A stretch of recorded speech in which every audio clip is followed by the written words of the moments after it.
Alarms scream through the research station with the kind of persistence that makes thinking difficult and panic easy. James's communication device erupts with priority alerts, and Sera's bioluminescent patterns flash emergency red, a universal signal that needs no translation.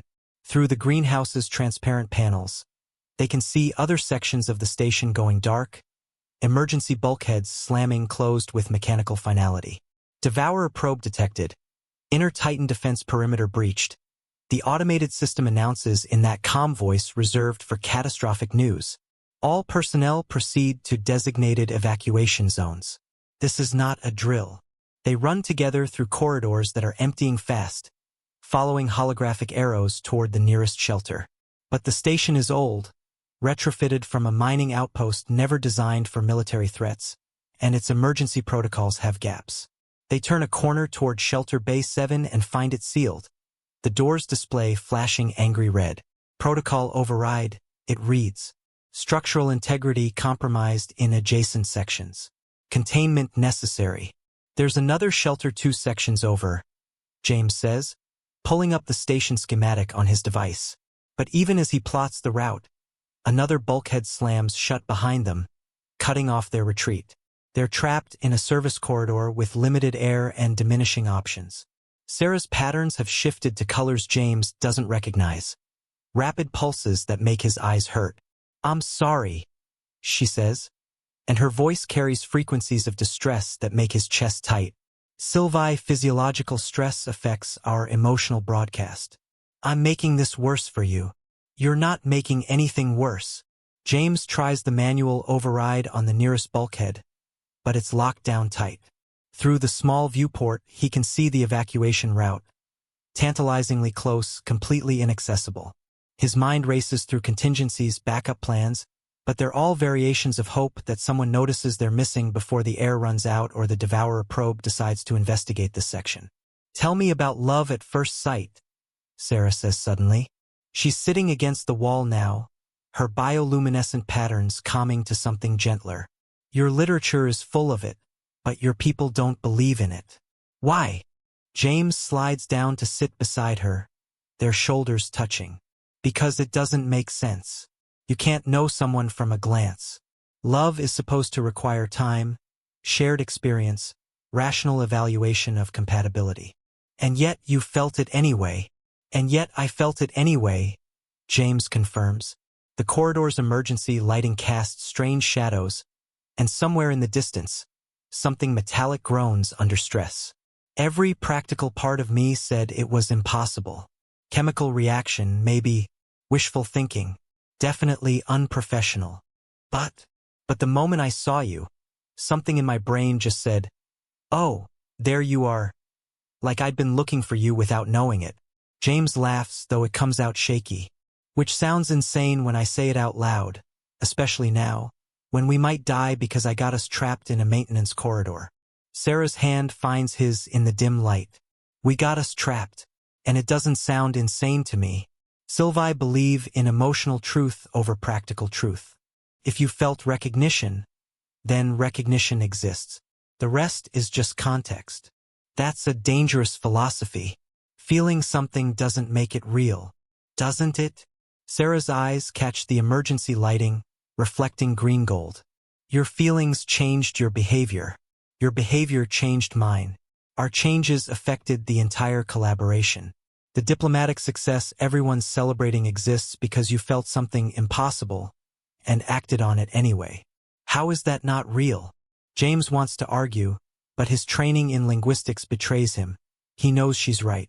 Language shapes thought, thought shapes behavior, behavior shapes reality. His instant, irrational attraction to Sera set in motion a chain of events with concrete consequences. Real consequences. "I'm still changing your neurology," he points out. "Without my consent, technically. Do you want me to stop?" Sera's patterns pulse with concern. "I can dampen my resonance, shield you from further adaptation. It will be uncomfortable for both of us, but possible." James realizes he's been perceiving her emotions more clearly for the past several minutes. Not just colors now, but something like taste and texture, information his brain is learning to process. Fear, yes, but underneath it, something warm and constant that feels like Sera's earlier description of gold frequencies. Affection, recognition, the emotional equivalent of, "Oh, there you are." "No," he says. "Don't stop. If we're going to die in this corridor, I want to understand what you're feeling. I want to be able to perceive you the way you perceive me. We're not going to die in this corridor. You can't know that. I can feel it." Sera squeezes his hand. "Your emotional frequency changed. When you decided to stop resisting the adaptation, it shifted from fear and uncertainty to something resolved. Determined. That's not the resonance of someone who's giving up." James pulls up his device again, forcing himself to think systematically. The bulkheads are sealed, but stations have maintenance access, crawl spaces for repair crews. Nothing a human or Silvae could comfortably navigate, but navigate nonetheless. He finds the schematic overlay, traces a possible route through conduits and emergency access panels. "Can you make yourself glow brighter?" he asks. "We're going to need light where we're going, and I'd rather save my device's battery." Sera's patterns intensify immediately, casting the corridor in bioluminescent blue-green that turns everything otherworldly. "Where we're going? Maintenance access. It'll be tight, probably involves crawling through spaces that weren't designed for dignity, and there's a non-zero chance we'll get stuck. But it beats waiting here to suffocate." They pry open the access panel, easier than expected, suggesting the station really is as jury-rigged as its reputation. The conduit beyond is cramped but passable, lined with cables and life support piping that hums with the station's mechanical heartbeat.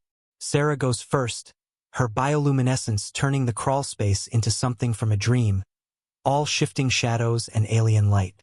"This is very romantic," she says, her voice echoing oddly in the confined space. "Crawling through maintenance tunnels while trying not to panic. Your human entertainment media led me to expect more candlelight and declarations." James laughs despite everything. "Those come later. First we have to not die. It's traditional." They navigate by Sera's light and James's schematic, taking turns where the conduit splits, avoiding sections marked with warning symbols neither wants to investigate closely. At one point, they have to squeeze through a gap that makes James's shoulders scream in protest, and Sera has to fold her longer limbs in configurations that look anatomically improbable. "Can you feel the Devourer probe?" James asks as they crawl. "On your emotional frequencies?" "No. Devourers don't have emotions, just imperative. Consume, replicate, expand. That's why they're so terrifying, their absence wearing a shape. Nothing to negotiate with, nothing to understand. Just hunger without context." They emerge finally into a larger junction space, and through a viewport they can see the evacuation zones, still active, still accessible from this section. Relief hits James so hard his hands shake as he works the manual release. The bulkhead groans open, and suddenly they're stumbling into a corridor full of surprised evacuees. Dr. Voss rushing forward with questions and relief equally mixed on her face. "The probe," James manages. "Destroyed. Defense grid got it before it could do serious damage. But we're evacuating anyway." "Where the hell were you two?" "Taking the scenic route," Sera says, her bioluminescent patterns cycling through what James now recognizes as relief. Pale blue, embarrassment, yellow-green, and persistent affection, warm gold. It was very romantic. Later, after debriefs and medical checks and Dr. Voss's lecture about protocol, James finds Sera in their garden. She's touching the hybrid rose, which somehow survived the station's emergency measures and is glowing softly in the darkness. "I felt you change," she says without looking up. "In the corridor. Your emotional frequency shifted from uncertain potential to something more like certainty." "What changed?" James stands beside her, close enough that he can feel the warmth of her bioluminescence. "I stopped pretending this was something I could evaluate rationally. The universe tried to kill us, and all I could think was that I wanted more time to learn how to perceive the world the way you do. That's not rational.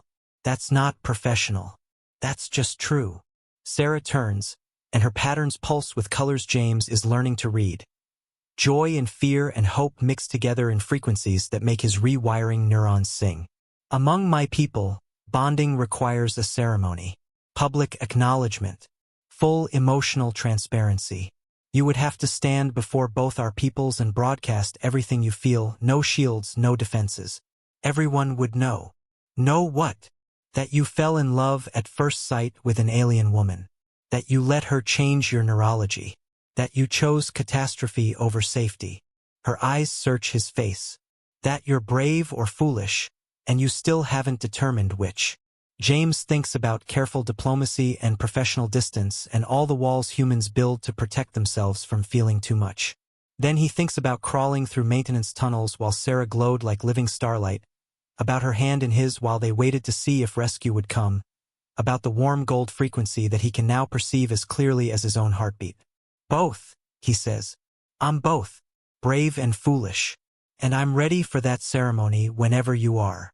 Sera's bioluminescent patterns explode into gold and crimson, the colors of recognition, of life bonding, of love at first sight translated into frequencies that everyone with eyes can see and everyone with resonance perception can feel. She kisses him there in the garden, surrounded by hybrid flowers that exist because two incompatible species decided impossible wasn't the same as wrong. And somewhere in James's rewiring brain, new neural pathways activate, and for the first time, he perceives her emotional frequency as clearly as she perceives his. A song he'll spend the rest of his life learning to sing in harmony.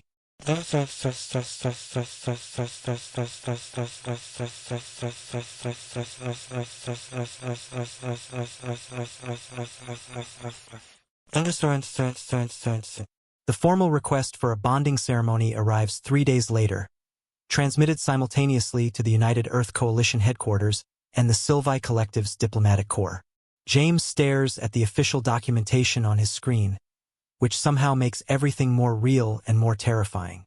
Sera sits beside him in the small office they've claimed as their planning space, her bioluminescent patterns cycling through what he's learned to recognize as amused anticipation mixed with nervous energy. This document is very bureaucratic for something that's supposed to be about emotion, James observes, scrolling through pages of protocol, witness requirements, and technical specifications for resonance broadcasting equipment. Bureaucracy is how species prove they care. If it wasn't complicated and tedious, how would anyone know it was important? Sera's patterns pulse with gentle mockery. A color pattern he's learned means she's teasing. Dr. Voss enters without knocking, which has become her habit. You're both insane, you know that? The coalition is actually excited about this. They're calling it unprecedented cultural integration and a milestone in interspecies relations. They've completely forgotten that you two got trapped in a maintenance corridor and nearly derailed the entire collaboration. We didn't derail anything, James protests. If anything, nearly dying together accelerated the diplomatic process. That's the most romantic thing I've ever heard, and I hate that it's technically true. Voss drops a data tablet on the desk. The Silvae Collective approved the ceremony. They're sending a resonance conductor. Apparently that's like a priest crossed with a neurologist. Also, they're requesting that we allow human observers to use resonance visualization technology so they can perceive what the Silvae naturally sense. Sera straightens, her attention sharpening. They're allowing translation of emotional frequencies? That's significant. Such technology is usually restricted to Silvae medical contexts. Apparently your little love story has convinced both governments that maybe we should try actual transparency instead of diplomatic doublespeak. Voss's expression softens. James, are you sure about this? The resonance broadcast means everyone will perceive your emotions. Every doubt, every fear, every inappropriate thought. Nothing hidden. James glances at Sera, whose bioluminescence has shifted to warm gold. The frequency he's learned to recognize as her affection for him, constant and reassuring. He can perceive it now without any technology, a new sense his rewiring neurons have developed. It feels like warmth and certainty and home, concepts his brain is learning to process as color and vibration instead of just words. I've spent my entire career choosing careful words to hide what people actually feel, he says. Maybe it's time someone tried the opposite. The ceremony is scheduled for the experimental garden, where hybrid plants serve as living proof that incompatible species can create something beautiful. Over the following week, James watches the preparations with growing surrealism. Technicians install resonance visualization projectors that will translate Silvae perceptible emotional frequencies into human visible light displays. Cultural advisors brief him on Silvae bonding traditions, which involve ritualized vulnerability that makes human weddings look emotionally constipated by comparison. The night before the ceremony, James finds himself unable to sleep. He's in the garden at 0300 station time, sitting among the glowing hybrid roses, when Sera finds him. "Your emotional frequency is very loud," she observes, settling beside him. "I could perceive you from 3 sections away. You're afraid." Terrified, James admits. "What if everyone sees my emotions and decides I'm not worth the diplomatic complication? What if your people realize I'm just a human who happened to have an irrational emotional response? What if they perceive exactly what I perceive?" Sera interrupts. Her hand finds his, and the touch brings that now familiar resonance, warm and grounding. Recognition, certainty, the kind of irrational emotional response that changes neurology and builds bridges and proves that sometimes the least logical thing is the most true. "You're very good at the romantic speeches. I've been practicing. Your human poetry is very instructive." Her patterns pulse with humor. "Also, I may have consulted the database entries for reassuring nervous partner before major commitment ceremony." The advice was surprisingly consistent across cultures. James laughs despite his anxiety. What did the database recommend?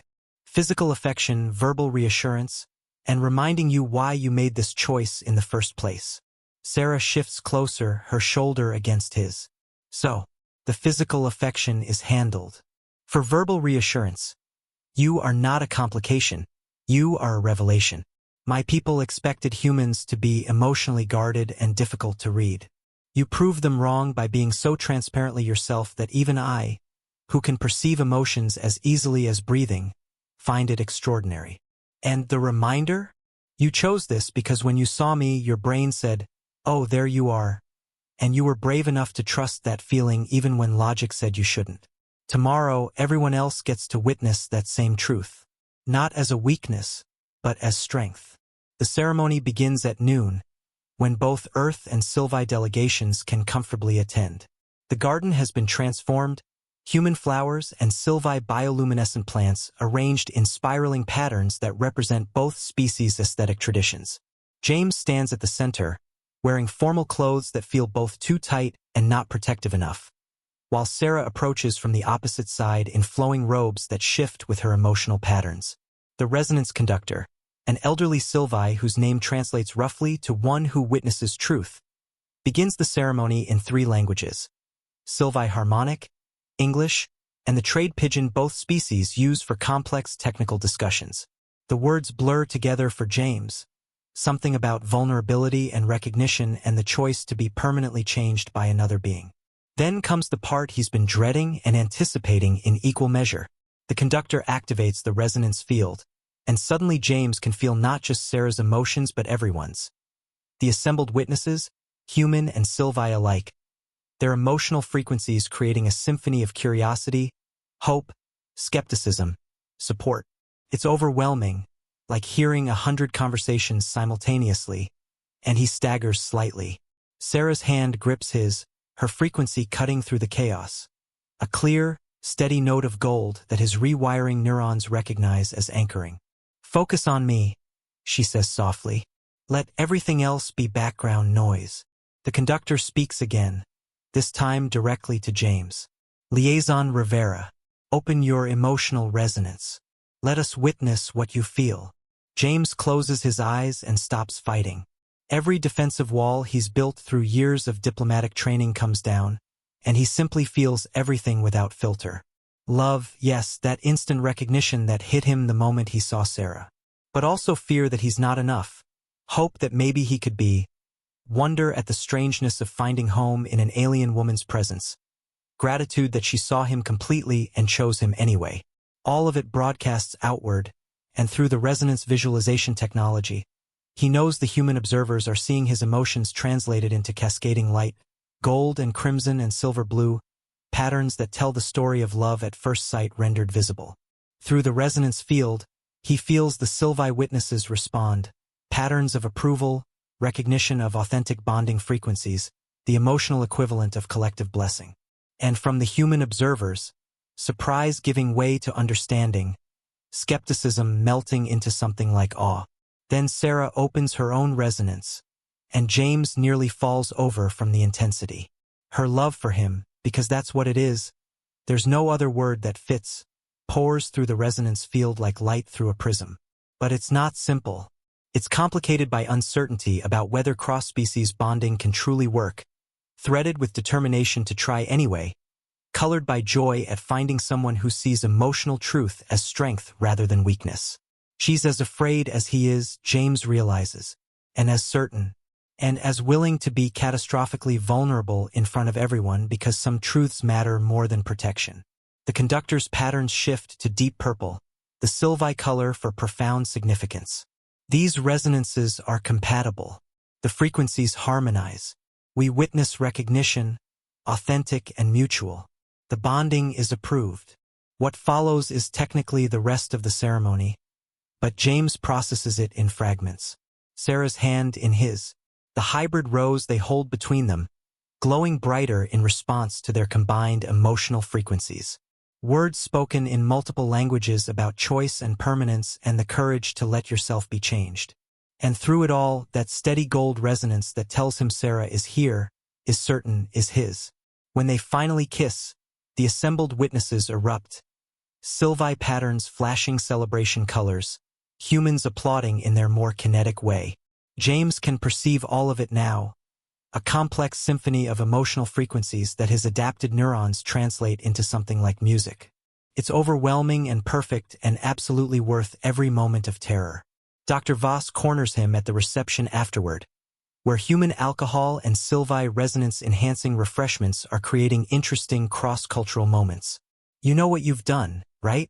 There are already 7 other human Silvae couples requesting bonding ceremonies.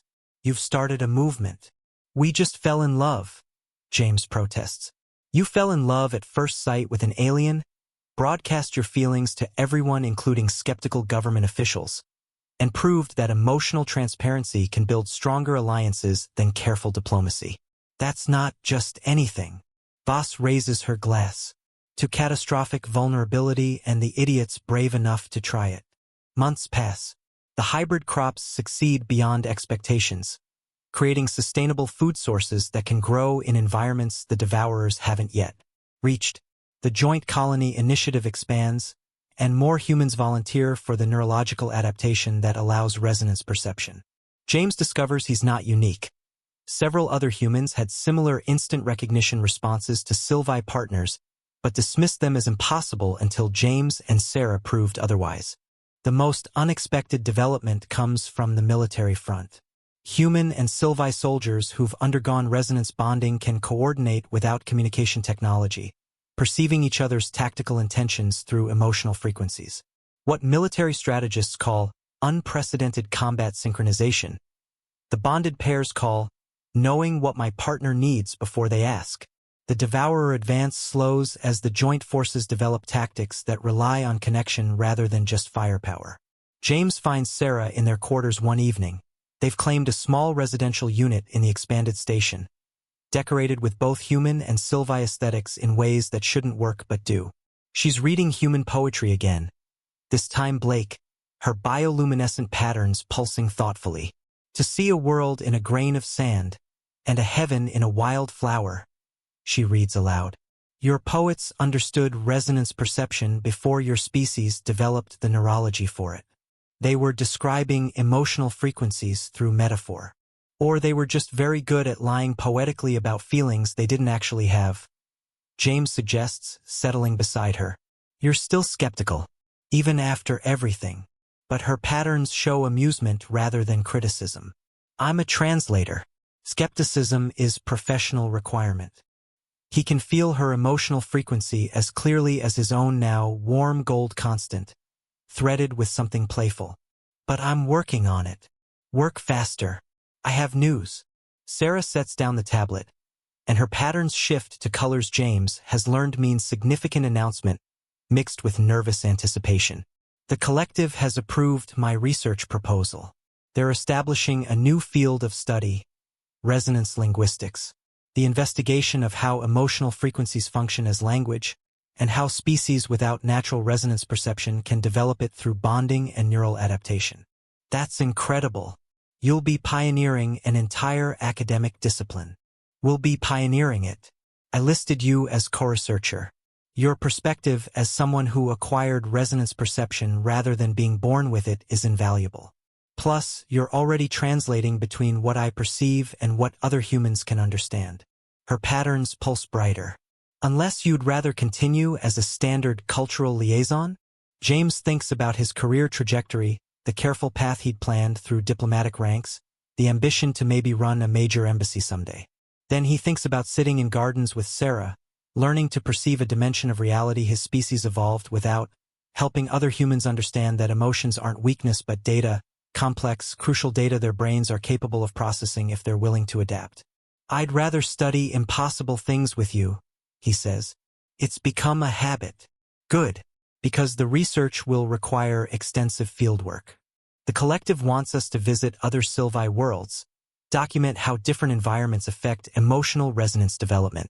And Earth has requested we establish a resonance perception training program for humans interested in deep cultural integration. So we'll be traveling, together, officially studying the neurological basis of love at first sight. James can perceive her emotional frequency spike with excitement at his understanding. That's either the best academic cover for extended honeymoon in history, or actual legitimate research that happens to involve us being together constantly. Both. Definitely both. Sera's patterns cycle through colors James recognizes as joy mixed with relief mixed with that constant gold affection.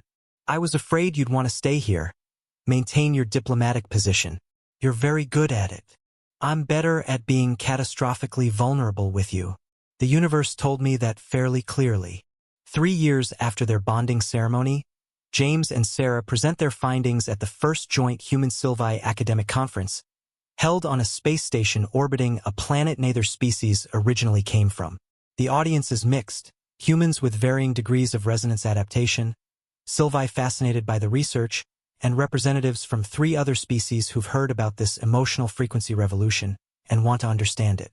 Their presentation includes brain scans showing how human neurology adapts to perceive resonance, comparative studies of bonded versus non-bonded pairs, and case studies of the now 73 human-Silvae bonded partnerships. But the most impactful moment comes when James opens his resonance fully, something he's become comfortable with, and demonstrates to the human observers what he perceives. When I met Sera, I felt something my training told me was irrational. He explains while his emotional frequencies are translated into visual displays around the conference hall. Love at first sight, instant recognition. Every logical part of my brain said it was impossible to know someone from a glance. But I wasn't knowing her, not consciously. I was perceiving her emotional resonance without understanding what I was perceiving. My species evolved emotional intelligence but not the framework to consciously process it. Resonance adaptation doesn't give us new senses. It gives us access to senses we always had but couldn't interpret. Sera continues, her own resonance harmonizing with his in ways that make the visualization displays dance with synchronized patterns. Every species in this room perceives reality differently. You don't question that we see different wavelengths of light or hear different frequencies of sound. Emotional frequencies are the same, another dimension of data about the universe. Humans can perceive it. They just needed a framework and sometimes a catalyst. Like falling in love with someone whose neurology forced yours to adapt, James adds. It's not romantic in the traditional sense. It's more like evolutionary collaboration. It's both, Sera corrects gently. Evolution and romance aren't opposites. Love at first sight, instant recognition, is your species' neurological response to perceiving compatible emotional frequencies. You felt it before you understood it. That's not less real. That's more real. The presentation ends with case studies from other bonded pairs. Maya Chun, a human botanist, and her Silvae partner Kale, who discovered they could collaborate on hybrid plant development with unprecedented efficiency because they could perceive each other's reactions to different genetic combinations. Marcus Torres, a human military strategist, and his Silvae partner Thren, whose combat synchronization became legendary and then became standard training protocol. Elderly human Dr. Sarah Voss, yes, that Dr. Voss, who underwent resonance adaptation at 67 to bond with Silvae researcher Velis, and who now runs the largest human Silvae cultural integration program in existence. During the question period, a young human scientist raises her hand. Dr. Rivera, Dr. Lumineth, do you ever regret it? The adaptation is permanent. You can't go back to perceiving the universe the way you did before. Don't you mourn what you lost? James and Sera exchange glances, their resonances communicating more in that moment than words could. James answers first. I don't mourn it. I spent 30 years perceiving emotions as vague sensations I couldn't quite interpret, trying to translate between species while missing half the data. Now I understand what I'm feeling and what others feel. It's not loss. It's clarity. And the isolation? Another questioner asks. Humans who haven't adapted can't fully understand what you're experiencing. Don't you feel separated from your own species? Less separated than before, James says honestly.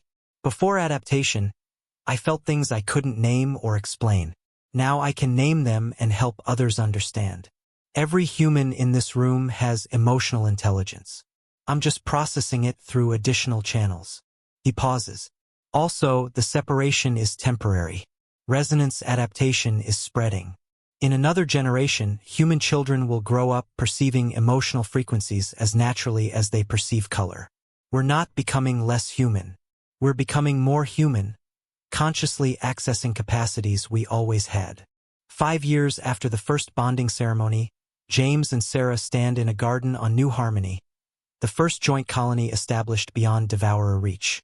Around them, human and Silvae children play together, and several of them, human children whose parents both underwent resonance adaptation, are displaying early resonance perception abilities. Evolution in real time, James thinks. Social evolution, neurological evolution, happening because two people fell in love and decided that was enough reason to change everything. Dr. Voss visits from the station, ostensibly to check on the colony's progress, actually to sit with James and Sera and drink terrible wine while watching the sunset. You know what I realized? She says, her own resonance patterns visible now to James's adapted perception. She bonded with Velis 3 years ago, claiming it was purely for research purposes, which nobody believed. Love at first sight isn't irrational. It's pre-rational. Your brain perceived resonance compatibility before your conscious mind could process it. That's not stupidity. That's your neurology being smarter than your skepticism. You doubted us pretty thoroughly at the start, James observes. I was wrong. It happens occasionally. Don't get used to it. But her patterns show affection and pride. Emotions she would have hidden carefully before resonance adaptation gave her the framework to understand them. That night, James and Sera walk through gardens where hybrid flowers bloom in impossible colors. Crimson gold roses that glow with bioluminescence, responding to emotional frequencies by growing brighter when people nearby feel joy or love or hope. Human children are learning to make the flowers glow through emotional focus, treating it as a game, not realizing they're developing conscious control over resonance projection. Do you remember what you said? Sera asks. That first night in the garden before everything changed. You said love was a luxury humanity couldn't afford. I was spectacularly wrong. You were understandably cautious, but you were wrong. Sera's hand finds his, their resonances synchronizing automatically now. Two frequencies that have learned to harmonize so perfectly that neither can remember what separation felt like. Love isn't luxury. It's infrastructure. It's the foundation we build everything else on. The devourers are still out there, still consuming, still threatening. But they're facing species who've learned to fight not just for survival but for each other. That's the difference. James looks at the gardens, the playing children, the colonists, human and Silvae, working together with the ease of people who've learned to perceive each other's intentions and emotions as clearly as spoken words. He thinks about the resistance they faced, the skepticism, the careful diplomatic voices warning that emotion was inefficient and love was politically complicated. "We got lucky," he says finally. "I happened to perceive your resonance strongly enough that my brain couldn't dismiss it.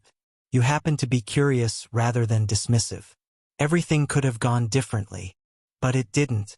And now 73 other pairs have proved it wasn't luck. It was precedent.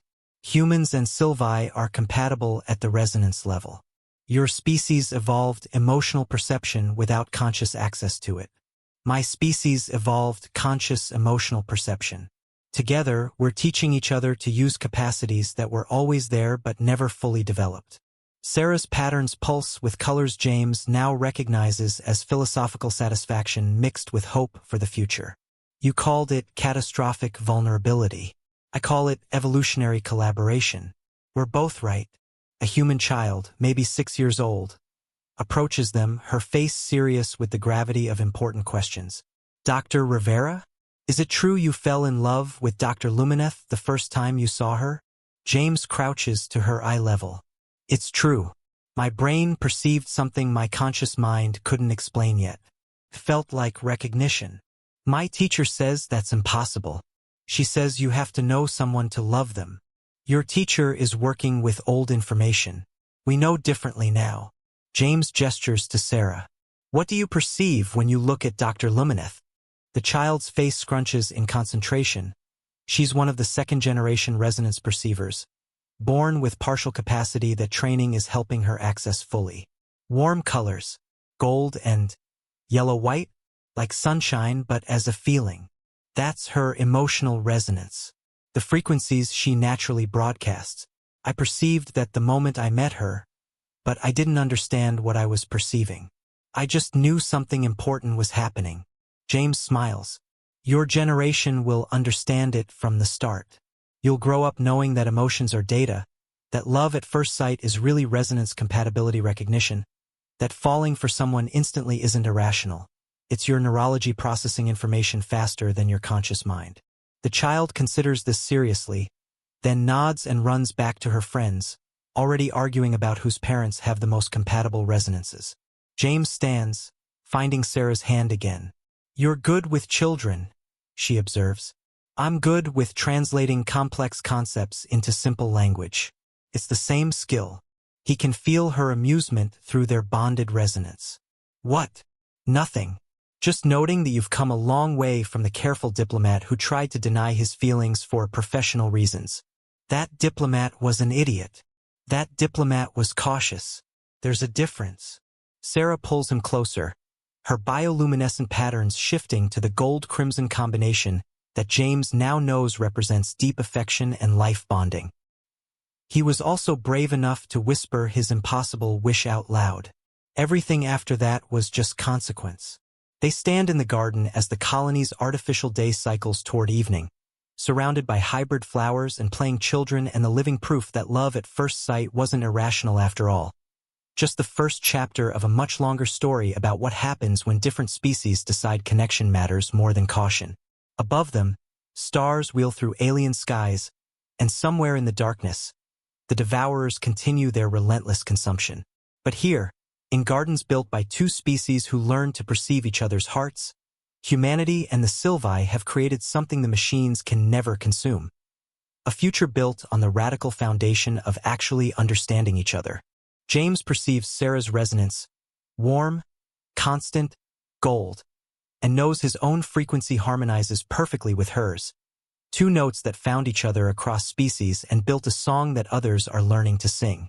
The universe is vast and cold and indifferent, but less so when you find someone whose emotional frequency makes it feel like home. "I love you," he says. Words that his resonance has been broadcasting constantly since that first moment, but which still carry weight when spoken aloud. "I know," Sera responds, her patterns flashing with humor at the reference. She's been studying human entertainment media extensively. "I could perceive it from across the station. Your emotions are still very loud." "Good," James says. "I'm done being quiet." And in the garden where impossible flowers bloom, two people from different worlds stand together, living proof that sometimes the most irrational thing, love at first sight, turns out to be the most true.